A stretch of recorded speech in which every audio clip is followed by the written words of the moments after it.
হয়। তার জন্য কড়া বাহিনী, সতর্ক বাহিনী, বিভিন্ন জায়গায় বাহিনী জমায়েত হটাচ্ছে। কিন্তু হাড়োয়ার ছবি দেখুন, গ্রামের মানুষই তাড়া করে জমায়েত হটিয়ে দিচ্ছে। ওই দেখুন উত্তর 24 পরগনার হাড়োয়া। এই সে মোস্তানগিরি করছে, মোস্তানগিরি করছে, এই সে মোস্তানি করছে, মোস্তানগিরি করছে।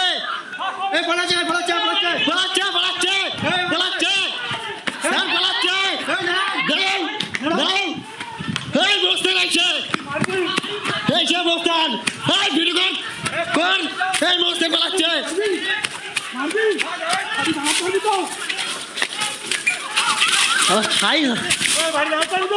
ঠিক আছে, দেখে যাবেন মার।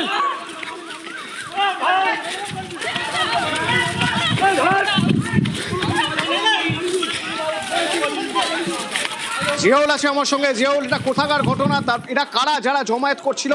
এরা কি এলাকারই চিহ্নিত করা গিয়েছে? একদম দেখো, হাড়োয়া বিধানসভার শাসন দাঁতপুর গ্রামের 24 নম্বর বুথের কামিগাছি এলাকায়, সেখানে বুথের পাশে 100 মিটারের মধ্যেই তৃণমূলের পক্ষ থেকে সেখানে জমায়েত করা হচ্ছিল এবং তাদেরকে বারংবার সতর্ক করা হচ্ছিল যখন, এবং সাধারণ ভোটারদেরকে অর্থাৎ সেখানে ভয় দেখানো হচ্ছিল যাতে কোনো ভোটার দিতে বিরোধীরা যেখানে ভোট দিতে না আসতে পারে।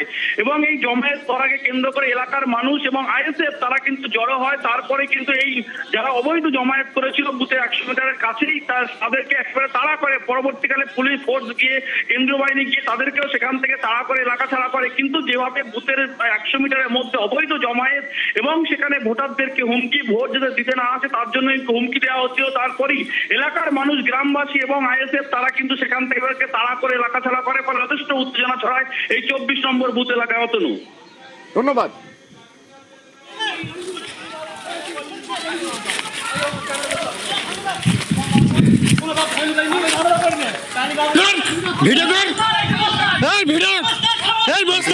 করতে দেবে না বলে বাড়ি বাড়ি এসেছিল, বাড়ি বাড়ি এসে হুমকি দিচ্ছে। সাধারণ মানুষ ভোট দিতে যাচ্ছে, হুমকি দিচ্ছে, ঠেক দিচ্ছে। কোদালের বাঁট নিয়ে এসেছিল ওরা। আমরা গ্রামবাসী সবাই মিলে একতা হয়ে আমরা তাড়া করেছি ওদেরকে। যা এখানে অভিযোগ দিয়েছে বিরোধী পার্টিরা সব মিথ্যে, পুরোটাই সব মিথ্যে। সব শান্তভাবে ভোট হচ্ছে, কোনো গন্ডগোল কিছু না, কোনো গন্ডগোল কিছু হচ্ছে না।